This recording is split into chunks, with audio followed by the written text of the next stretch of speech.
격동의 중국입니다.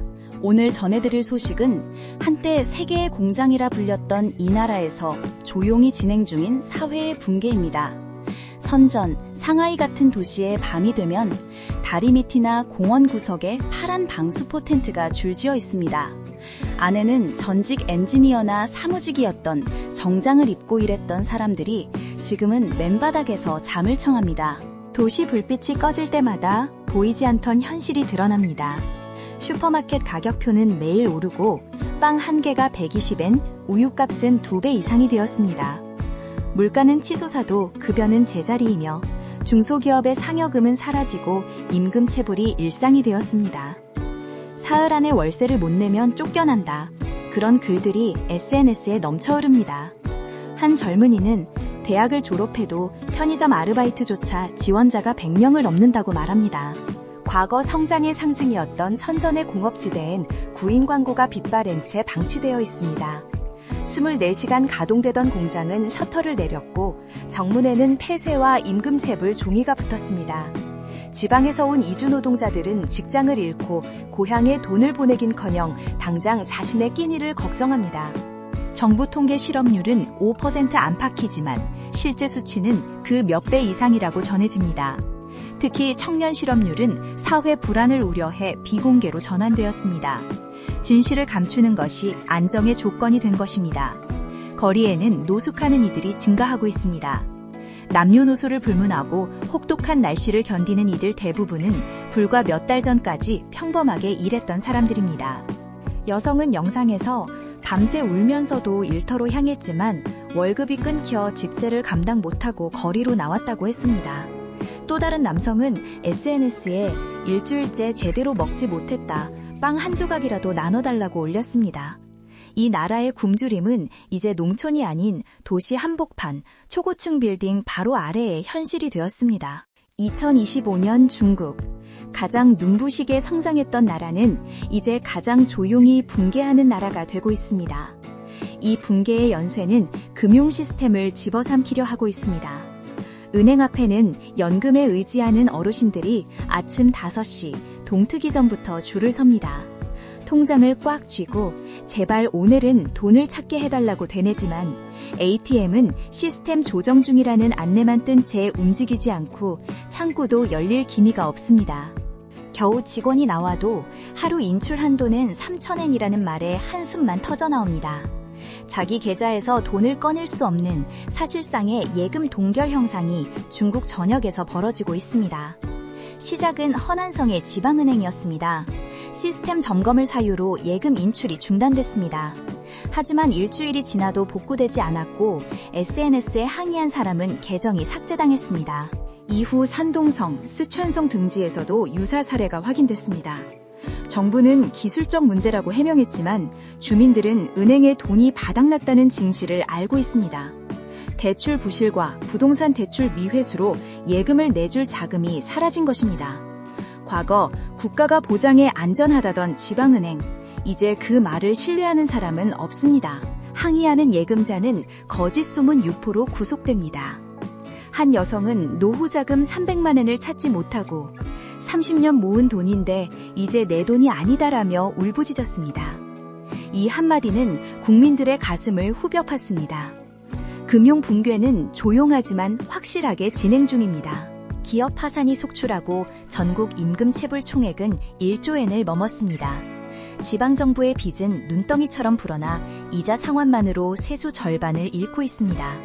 세금이 빚 갚는 데 사라지는 상황입니다. 세계 2위 대국을 지탱해온 것은 빚으로 이룩한 성장 모델이었습니다. 하지만 그 모델이 지금 소리를 내며 붕괴하고 있습니다. 주택 대출 부실, 부동산 연쇄 도산, 중국 경제에 피가 돌지 않자 서민의 삶도 멈춰섰습니다. 월급이 끊기고 전기요금도 낼 수 없으며 통장 잔액은 숫자일 뿐 현금을 쓸 수 없습니다. 이 보이지 않는 동결이 전국으로 확산하고 있습니다. 사람들은 화폐란 신뢰가 사라지면 숫자에 불과하다는 것을 깨닫기 시작했습니다. 그 현실을 우리가 목격하고 있습니다. 정부는 침묵을 지키고 있습니다. 텔레비전은 경제가 회복 기조이며 생활은 안정적이라고 반복하지만 거리의 풍경은 다른 나라 같습니다. 방송 금지된 영상에는 ATM에 몰려든 인파와 절규하는 어르신들의 모습이 담겨 있습니다. 하지만 공식 매체는 이를 가짜뉴스나 불법 행위로 치부하며 삭제합니다. 문제 자체가 없었던 것처럼 말입니다.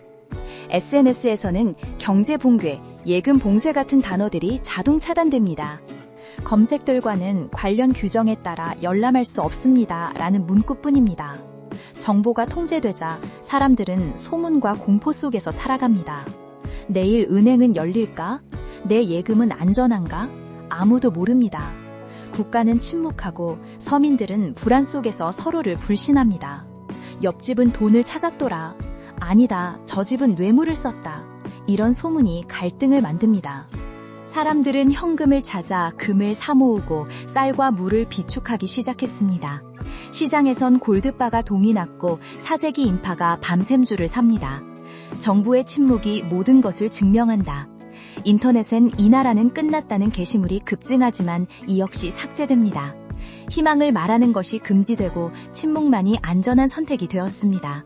한편 도시에서는 소규모 폭동과 약탈이 잇따르고 있습니다. 식료품 트럭이 습격당하고 배급소에는 경비대가 배치됐습니다.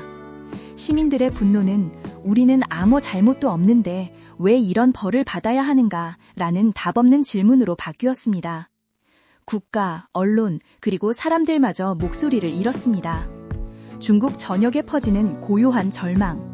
이것이 지금 이 사회의 새로운 상태가 되고 있습니다. 이제 사람들은 묻습니다. 다음에 무너질 것은 공장인가, 은행인가, 아니면 국가 그 자체인가? 아무도 확실한 답을 모릅니다. 다만 이 침묵 속에서 무언가가 끝나가고 있다는 것은 분명합니다. 2025년 가을, 드디어 그날이 닥쳤습니다. 전국 은행에서 시스템 보수를 명분으로 일제히 인출 제한을 공고했습니다. 일시적으로 ATM 이용을 제한합니다. 그것은 시스템 보수가 아니라 통화 동결의 시작이었습니다. 인터넷에는 모든 은행이 정확히 같은 시간에 멈췄다는 보고가 빗발쳤습니다. 예금 인출은 물론 송금, 결제, 급여 이체까지 전부 정지됐습니다. 기업은 공장 가동을 멈췄고 개인들은 식료품을 살 수 없게 됐습니다. 거리에는 경고음과 절규뿐.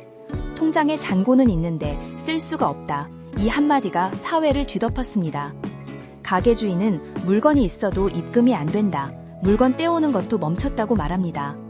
택시 운전사는 앱이 먹통이다. 이젠 현금만 받아야 한다고 중얼거립니다. 그 현금마저 쟁탈전의 대상이 되었습니다.